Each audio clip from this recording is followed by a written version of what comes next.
So మీకు electron flow, electron ఈ రెండింటిని బేస్ చేసుకొని మనకి ఈరోజు క్లాసెస్ స్టార్ట్ చేస్తున్నాం. సో ఎలక్ట్రాన్ గురించి మీకు ఏం తెలుసు ఫస్ట్ చెప్పండి ఒకసారి. ఫ్లో ఆఫ్ కరెంట్, ఇంకా ఎలక్ట్రాన్స్ ని అంటే ఎలక్ట్రాన్ ఫ్లో ని బేస్ చేసుకొని కరెంట్ చెప్తాం. నెక్స్ట్ ఎలక్ట్రాన్ ఫీల్డ్స్ ఉన్నాయి కదా, ఏ ఫీల్డ్స్ ఉన్నాయి? Electric field, magnetic field. ఈ రెండింటికి సంబంధించి ప్రూఫ్ చేశారు మీరు already. Stern Gerlach experiment, charge of the electron prove చేయడానికి జేఏ థామ్సన్, ఓకేనా? సో అవన్నీ నేను చెప్పదలుచుకోలేదు. ఇప్పుడు మీకు ఉన్నది ఏంటంటే ఎలక్ట్రాన్ తీసుకుంటే ఎన్ని ఫీల్డ్స్ ఉన్నాయి? 2 fields. So one is electric field and other one is magnetic field. ఇప్పుడు మీరు తీసుకున్న ఎలక్ట్రాన్ కి ఆ ఏదైతే ఫీల్డ్స్ ఉన్నాయో వాటిని మనం స్టోర్ చేయవచ్చు. ఫర్ ఎగ్జాంపుల్ ఇప్పుడు మీరు ఎనర్జీని స్టోర్ చేయాలి. సో ఎలా స్టోర్ చేస్తాం? ఎనర్జీని స్టోర్ చేయాలంటే మన ఇంట్లో రిమోట్స్ యూజ్ చేస్తాం కదా. మనకి ఇంట్లో ఇన్వర్టర్ ఉందా? సో కరెంట్ పోయినప్పుడు కూడా మీరు కరెంట్ యూజ్ చేస్తున్నారు. అంటే మీరు ఏం చేస్తారు? కరెంట్ ఉన్నంతసేపు ఏం చేస్తారు? Storing some energy in the form of charge. ఓకేనా? చార్జ్ అంటే మళ్ళీ ఎలక్ట్రానే కదా. సో ఎలక్ట్రాన్ ఉండేది కదా చార్జ్ అంటే. అంటే ఇప్పుడు నేను ఎలక్ట్రాన్ ని చార్జ్ రూపంలో స్టోర్ చేస్తాను. అంటే ఏ ఫీల్డ్ స్టోర్ చేసినట్టు ఇక్కడ నేను ఎలక్ట్రిక్ ఫీల్డ్ స్టోర్ చేస్తున్నాను. ఓకేనా? సో అలా స్టోర్ చేసుకున్న డివైజెస్ ఏ ఉన్నాయి. సో ఫస్ట్ ఇంట్రడక్షన్ గురించి చూద్దాం. సో ఎలక్ట్రానిక్ 2 ఫీల్డ్స్ ఉన్నాయి. One is electric field, other one is magnetic field. ఇప్పుడు కనుక మీరు ఎలక్ట్రిక్ ఫీల్డ్ ని స్టోర్ చేస్తే in the form of charge రూపంలో కనుక మనం ఎలక్ట్రాన్ ని స్టోర్ చేసుకుంటే, చార్జ్ అంటే మళ్ళీ ఏమొస్తాయి ఇక్కడ? పాజిటివ్ అండ్ నెగిటివ్ 2 చార్జెస్ ఉన్నాయి. That it be Q1 Q2. So 2 charges ని స్టోర్ చేస్తాం. అంటే ఖచ్చితంగా సపరేట్ చేస్తాం కదా వాటిని. ఆ సపరేషన్ ని D అనుకుంటున్నాను. Charge 1, charge 2. సో ఎప్పుడైనా 2 చార్జ్డ్ పార్టికల్స్ ని మీరు పక్క పక్కన పెట్టినప్పుడు సో వాటి మధ్యన ఏముంటుంది?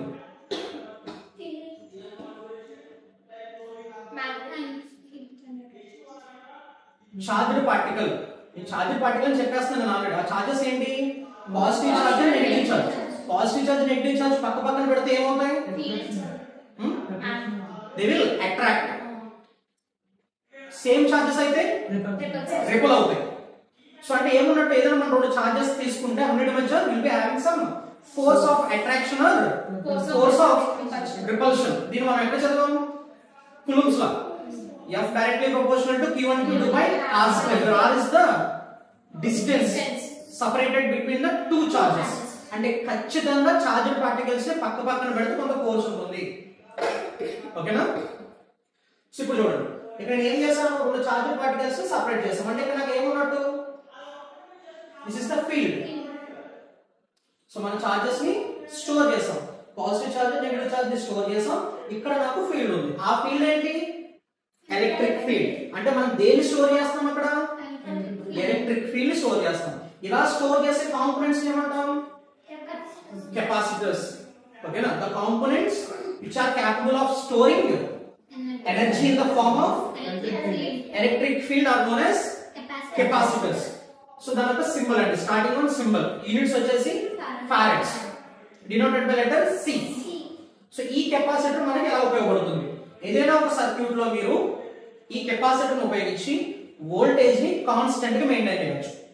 దీని గురించి మీరు ఆల్రెడీ ఒక ల్యాబ్ చేశారు. Charging and discharging of a capacitor, electronic devices and circuits అనే పేపర్ లో. సో చార్జింగ్ చూసారు, డిశ్చార్జ్ చూసారు. అంటే అక్కడ ఏం జరుగుతుంది? మీకు స్టోర్ అవుతుంది కదా ఎనర్జీ. ఓకే, నెక్స్ట్ ఇంకేం చేయొచ్చు? ఈ కెపాసిటర్ ఉపయోగించి you can block DC. DC ని బ్లాక్ చేయొచ్చు. అంటే దేన్ని ఎలా చేస్తుంది? AC. దాన్ని ఎక్కడ ఉపయోగించాం?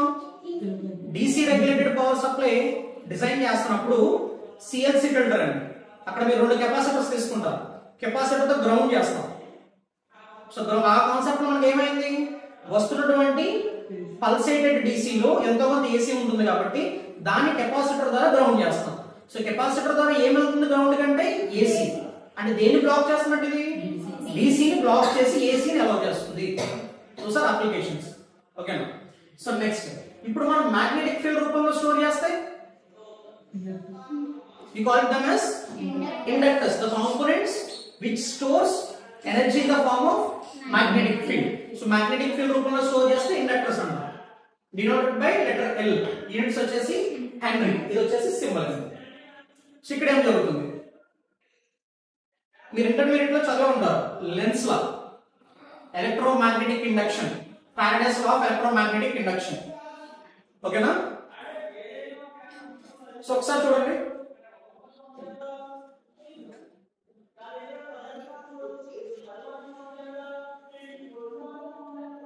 ఓకేనా? సో ఇక్కడ మనకి ఇండక్టర్ ఉంది. సో ఇక్కడ మీరు ఏం పంపిస్తున్నారు, current. That I be the current flowing to the inductor.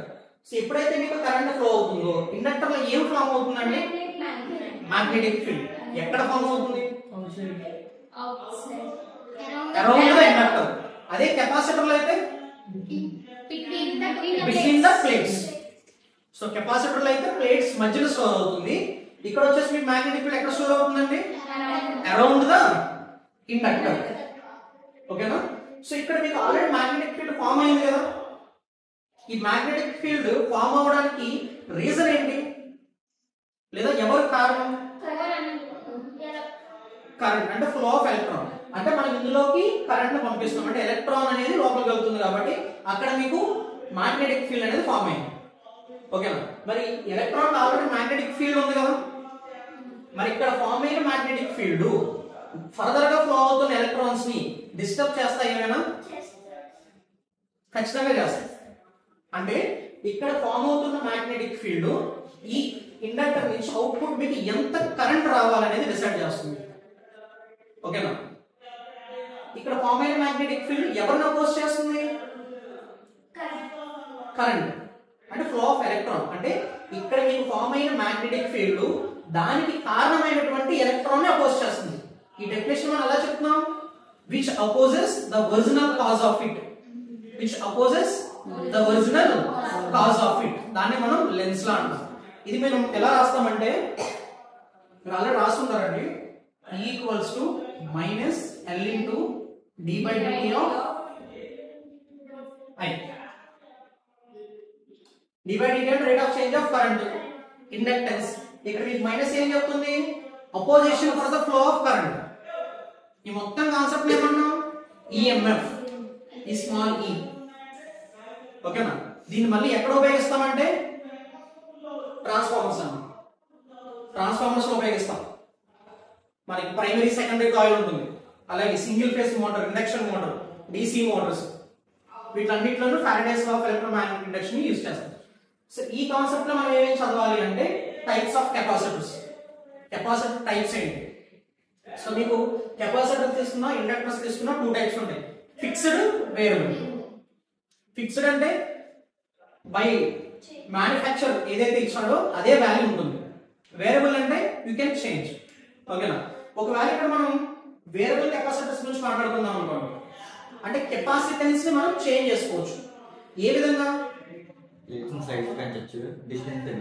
Okay, one is change in the, spacing, plates మధ్య ఉన్న డిస్టెన్స్ ని మార్చడం వల్ల. ఇంకొకటి ప్లేట్ సైజెస్ ని మార్చడం వల్ల. సో అలా ఫామ్ అయిన మనకి వేరియబుల్ కెపాసిటర్స్. నెక్స్ట్ ఇండక్టర్స్ లోకి వస్తే again you are having 2 types, variable or fixed.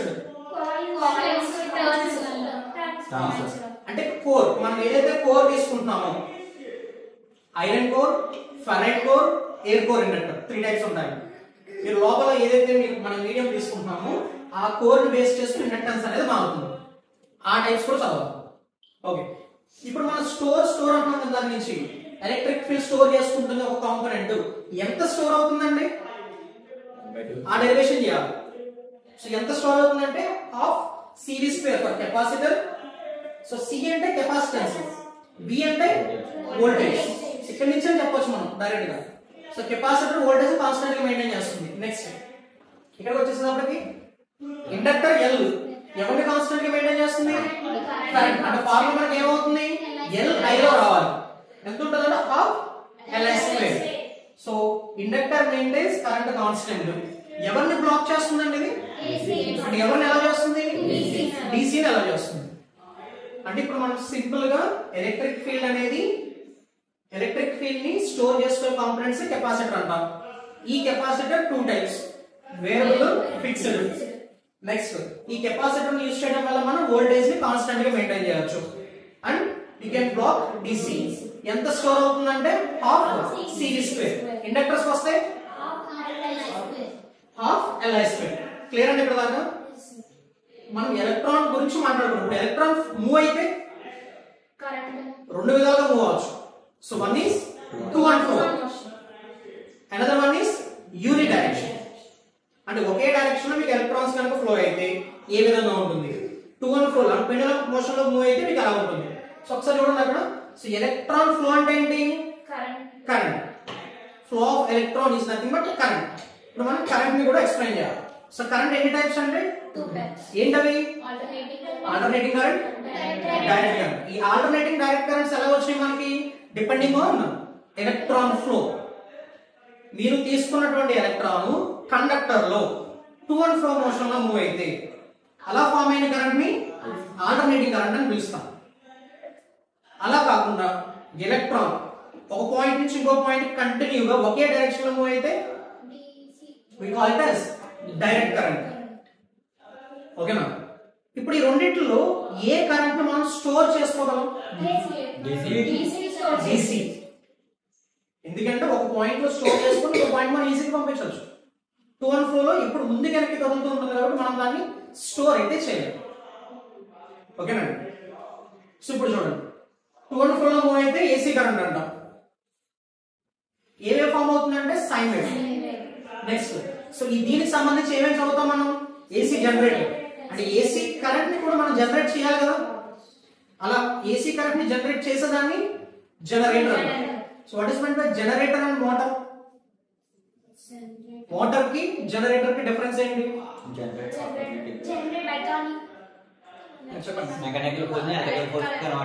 Mechanical energy electrical energy కింద కన్వర్ట్ అయితే generator, electrical energy mechanical energy కింద కన్వర్ట్ అయితే మోటార్. ఈ రెండింటి గురించి కూడా మనం చదవాలి. ఓకేనా? సో ఇప్పుడు మనం AC కరెంట్ తీసుకుంటే 2 అండ్ ఫ్లో లో ఎలక్ట్రాన్ మూవ్ అవుతుంది. దాన్ని జనరేట్ చేసే వాటిని AC జనరేటర్స్ అంటాం. సో ఇంకేం యూస్ చేయొచ్చు ఇక్కడ? నెక్స్ట్ దీనికి సంబంధించి సింగిల్ ఫేజ్ ఇండక్షన్ మోటార్ గురించి చదవాలి. Next transformer. ఇప్పుడు ట్రాన్స్ఫార్మర్ దేనికి అప్లికేషన్? మళ్ళీ ఇండక్టర్స్. ఓకేనా? సో ఆ ఇండక్టర్స్ లో EMF అనే కాన్సెప్ట్ తీసుకొని అక్కడి నుంచి ట్రాన్స్ఫార్మర్స్ ఎక్స్ప్లెయిన్ చేస్తాం. సో నెక్స్ట్ DC వస్తే స్ట్రైట్ లైన్. వేవ్ ఫార్మ్ ఎలా ఉంటుందంటే straight line. At any interval of time the voltage or current is constant. So దీన్ని జనరేట్ చేసే వాటిని DC జనరేటర్స్ అంటారు. So next DC Motors, DC regulated power supplies. అంటే మీరు use చేసే మొబైల్ చార్జర్స్, ల్యాప్టాప్ చార్జర్స్. మనం AC తీసుకున్నాం, మీరు సాకెట్ ప్లగ్ఇన్ చేస్తున్నారు అడాప్టర్ కి. సో మీ మొబైల్ ఛార్జ్ అవ్వాలంటే AC మళ్ళీ ఎలా మారుతుంది? DC కింద మారుతుంది. సో ఆ కన్వర్షన్స్ గురించి మనం చదవాలి. సో AC ని DC కింద మార్చేటువంటి ఆ డివైస్ ఏమంటాం?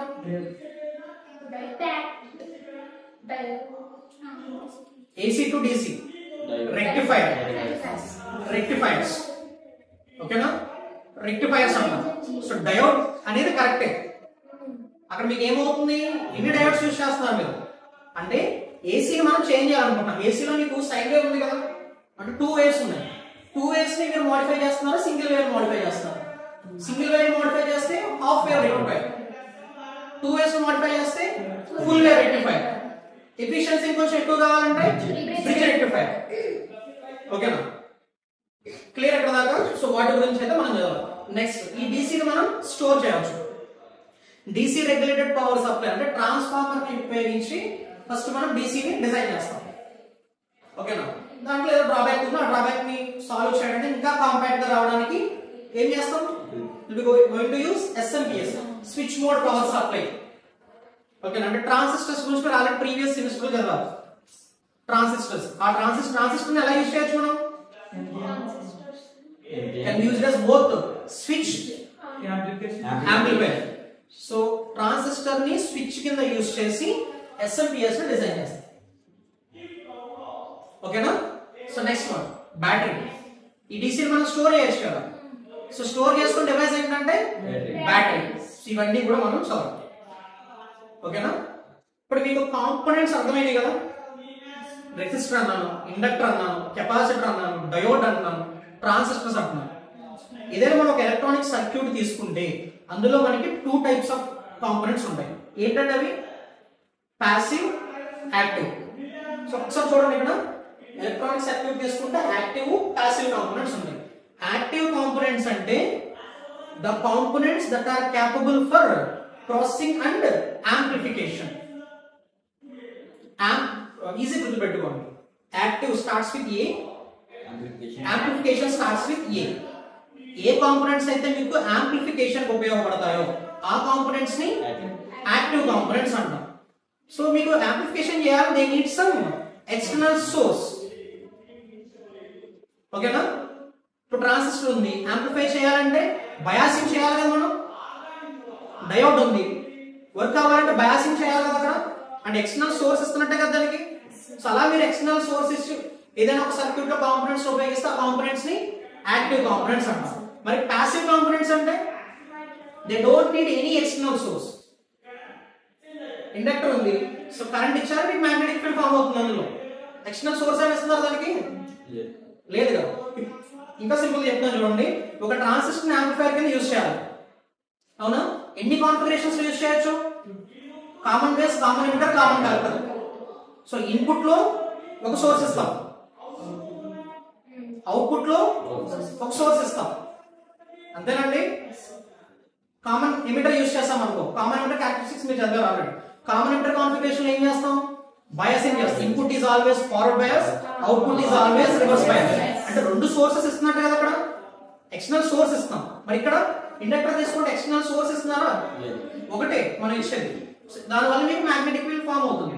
ఆ మ్యాగ్నెటిక్ ఫీల్డ్ ఆ ఇండక్టర్ నుంచి ఎంత కరెంట్ బయటికి రావాలనేది మెయింటైన్ చేస్తుంది. క్లియర్ అండి? సో ఇటువంటి వాటిని మనం ఏమంటామంటే ఎక్స్టర్నల్ పవర్ ఉపయోగించి ఆపరేట్ అయితే యాక్టివ్. ఏం చేస్తాయంటే యాంప్లిఫికేషన్ చేస్తాయి. ఆ components transistor, diode, op amps ఇవన్నీ పిలుస్తాం. ఎక్స్టర్నల్ పవర్ ఏమీ లేకుండా మనం యూజ్ చేస్తే పాసివ్ ఎలిమెంట్స్. అవి ఏంటి? Resistor, capacitor, inductor. ఓకేనా? ఇప్పుడు నేను ఒక సర్క్యూట్ లో సో వోల్టేజ్, కరెంట్ గురించి మాట్లాడుతాను. What is mean by voltage? Potential difference. Okay. ఇంకా కరెంట్ అంటే ఏంటి? మనం కరెంట్ అంటే రాస్తాం కదా. కరెంట్ అంటే ఏంటి? Flow electrons. ఎలక్ట్రాన్ అంటే ఛార్జ్ పార్టికల్. సో ఎలా రాయొచ్చు? సో కరెంట్ ని నేను I తో ఇండికేట్ చేస్తున్నాను. I ఈక్వల్స్ టు ఏం చెప్పాలంటే మీరు ఫ్లో ఎలక్ట్రాన్స్. ఫ్లో అవుతున్నాయి. టైం పీరియడ్ తో చెప్పొచ్చు మనం విత్ రెస్పెక్ట్ ఒక సెకండ్ కి ఎలక్ట్రాన్స్ ఫ్లో అయ్యి. సో ఎలక్ట్రాన్ ఫ్లో అంటే ఛార్జ్ ఫ్లో అవుతున్నట్టేనా? సో ఛార్జ్ ని ఏ లెటర్ తో ఇండికేట్ చేస్తాం?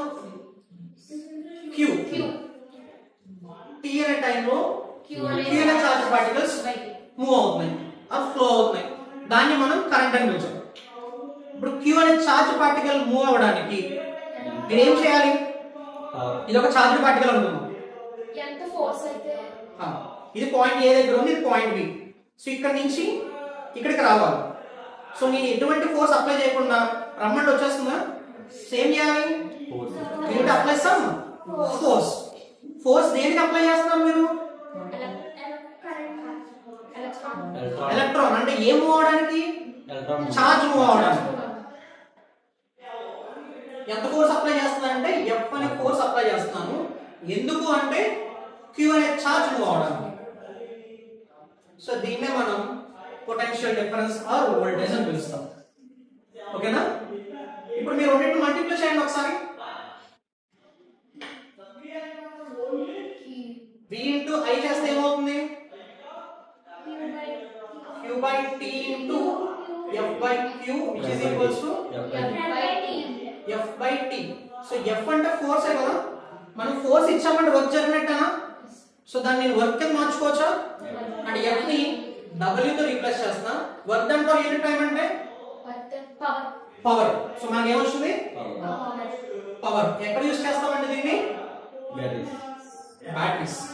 సో బ్యాటరీస్ క్యాలిక్యులేట్ చేస్తున్నప్పుడు అక్కడ మనకి మీకు వోల్టేజ్ కరెంట్ ఇస్తారు. దాని నుంచి వాటేజ్ ఫైండ్ అవుట్ చేయాలి. సో అక్కడ మనం ఈ కాన్సెప్ట్ ఉపయోగిస్తాం. ఓకేనా? ఇప్పుడు రెండింటి నుంచి ఒక పాయింట్ చెప్పండి. ఫర్ ఎగ్జాంపుల్ ఇక్కడ నేను ఫోర్స్ పెంచాను అనుకో, ఫోర్స్ పెంచేసాను, చార్జ్ ఫ్లో కూడా ఏమవుతుంది? పెరుగుతుంది. అంటే వీని ఇంక్రీజ్ చేస్తే ఐ ఏమవుతుంది? పెరుగుతుంది. వి డైరెక్ట్లీ ప్రపోర్షనల్ ఐ రాయొచ్చా? But it is not possible. Theoretical గా కరెక్టే, ప్రాక్టికల్ గా కొన్ని కాంప్లికేషన్స్ వస్తాయి. ఓకేనా?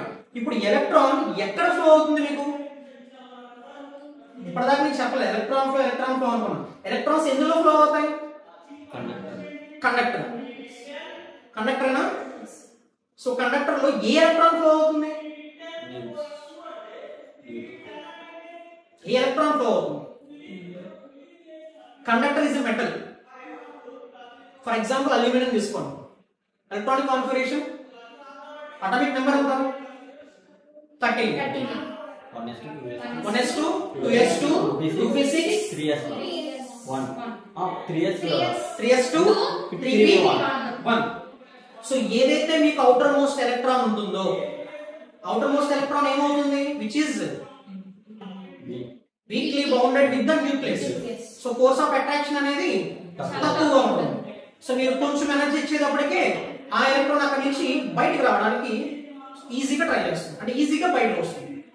సో ఏదైతే outer most electron balance electron అంటాం, ఆ బ్యాలెన్స్ ఎలక్ట్రాన్ మీకు మూవ్ అవుతుంది. సో దానివల్ల మనకి కరెంట్ ఫ్లో అయితే స్టార్ట్ అవుతుంది. ఓకేనా? ఇప్పుడు మీరు ఒక మెటల్, ఒక కండక్టర్ తీసుకుంటే ఈ ఏదైతే మీరు బ్యాలెన్స్ ఎలక్ట్రాన్స్ తీసుకున్న దాంతో పాటుగా కొన్ని ఎక్స్టర్నల్ పార్టికల్స్ కూడా ఉంటాయి కదా అందులో. మరి అవి ఏం చేస్తే అపోజ్ చేయొచ్చు కదా ఎలక్ట్రాన్ ఫ్లోని?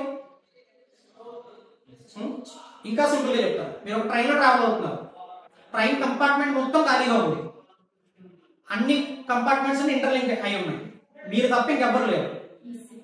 10 కంపార్ట్మెంట్స్ ఉన్నాయి. లాస్ట్ కంపార్ట్మెంట్ నుంచి ఫస్ట్ కంపార్ట్మెంట్ దగ్గరికి రావడానికి ఎంత టైం పడుతుంది మీకు? ట్రైన్ అంతా ఖాళీ, మీరు తప్ప ఇంకెవ్వరు లేరు. 5 minutes. ప్రతి కంపార్ట్మెంట్ రష్ గా ఉంది. ఇప్పుడు ఎంత టైం పడుతుంది? 20 minutes. టైం అనేది పెరుగుతుంది కదా. అంటే ఇక్కడ మీకు ఫ్లో అనేది ఏమవుతుంది? తగ్గుతుంది. అదే కాన్సెప్ట్ ఒకసారి ఇక్కడ రండి. అంటే మనం తీసుకున్న కండక్టర్ ఎలక్ట్రాన్స్ ఫ్లో అవ్వకుండా కొంచెం అపోజిషన్ అయితే క్రియేట్ చేస్తాయి. ఆ అపోజిషన్ మనం ఏమంటాం? రెసిస్టెన్స్. ఓకేనా? అందుకే మనం దీన్ని థియరాటికల్ గా కరెక్టే, ప్రాక్టికల్ గా మీరు వోల్టేజ్ పెంచేసినంత మాత్రాన కరెంట్ అనేది అంతా పెరిగిపోతుంది. there will be some difference. So ఎంత పెరుగుతుందంటే current multiplied with resistance of that conductor. ఇదంతా ఎవరు చెప్పారండి? ఓమ్స్. ఎక్కడ వ్యాలిడ్ అవుతుందంటే only at room temperature. So room temperature దగ్గర మీకు ఈ వాల్యూ అయితే వ్యాలిడ్ అవుతుంది. V equals to IR. So R అంటే రెసిస్టెన్స్. నెక్స్ట్ దీన్ని ఇప్పుడు మనం దేంతో ఇండికేట్ చేస్తామంటే సింబల్ వచ్చేసి ఇదండి, denoted by letter R. Units ఏంటంటే ఓమ్స్. సో ఇప్పుడు మీరు ఒక రెసిస్టర్ ని ఎలా ఐడెంటిఫై చేయొచ్చు? Depending on colour. సో ఈ రెసిస్టర్స్ మనం ఏం చదవాలి? Colour code. నెక్స్ట్ టైప్స్ అండి, మళ్ళీ మీకు ఫిక్స్డ్, వేరియబుల్, 2 టైప్స్ ఉంటాయి. Next applications. Resistor as a heating element. Water heaters use చేస్తున్నారు, గ్రేజర్స్ యూజ్ చేస్తున్నారు. అందులో ఈ రెసిస్టర్ అనే కాన్సెప్ట్ ద్వారా హీటింగ్ ఎలా జనరేట్ అవుతుంది. Next fuse. కరెక్ట్ అండి, ఐరన్ బాక్స్ కూడా ఫ్యూజ్ కింద అలా యూజ్ చేయవచ్చు. సో మన ఇంట్లో ఫ్యూజెస్ ఉంటాయి కదా, ఇప్పుడంటే MCBs యూజ్ చేస్తున్నాం. ముందు ఓల్డ్ డేస్ ఏముంటే ఫ్యూజ్ ఉంటుంది. ఎక్కడైనా మీకు షార్ట్ సర్క్యూట్ అయినా, ఎక్సెస్ కరెంట్ డ్రా చేసుకున్నా మీకు ఏమయ్యేది? ఆ ఫ్యూజ్ లో ఉన్న లీడ్ అనేది బ్రేక్ అయిపోయింది. ఓకేనా? సో ఎందుకు బ్రేక్ అవుతుంది ఏంటి? సో మనం అక్కడ యూజ్ చేసేది ఏంటి? రెసిస్టర్ ని యూజ్ చేస్తాం. ఆ రెసిస్టర్ ఫ్యూజ్ కింద ఎలా పనిచేస్తుంది మనకి అనే కాన్సెప్ట్ కూడా చదవాలి. ఓకేనా? సో మొత్తం ఎలక్ట్రాన్ ఫ్లో ఉపయోగించి మనం ఏమేమి చదువుతున్నామంటే కెపాసిటర్స్, ఇండక్టర్స్, రెసిస్టర్స్. ఓకేనా? ఇప్పుడు మళ్ళీ మనం ఇండక్టర్స్ లోకి వెళ్తే ఇండక్టర్స్ ని బేస్ చేసుకొని Faraday's law of electromagnetic induction, ఇవి మీరు ఆల్రెడీ ఇంటర్మీడియట్ లో చదువుతారండి. Mutual induction, next self inductance, అక్కడ మీరు సాల్నాయిడ్ గురించి చదువుతారు. ప్రీవియస్ పేపర్ లో మీరు ఆల్రెడీ బయోట్ సావర్ట్స్ అన్ని చదివారు. మ్యాగ్నెటిక్ ఫీల్డ్ ఎంత ఉంటుంది, ఒక సర్క్యులర్ కాయిల్ తీసుకొని దానికి కరెంట్ కనుక పాస్ చేస్తే మీకు మ్యాగ్నెటిక్ ఫీల్డ్ ఎంత ఉంటుంది అన్ని చదివారు కదా. సో నెక్స్ట్ దానికి రిలేటెడ్ ఇవ్వండి. అందుకే మన పేపర్ టైటిల్ ఏంటి? Applications of electricity and magnetism. ఓకేనా? కొన్ని వెబ్సైట్స్ లో applications of electricity and electronics అని ఉంటుంది. So what ever may be the title, syllabus అయితే ఒకటి, కాన్సెప్ట్స్ అయినా ఒకటి. క్లియర్ ఇక్కడ దాకా? పది నిమిషాలు వచ్చిందా?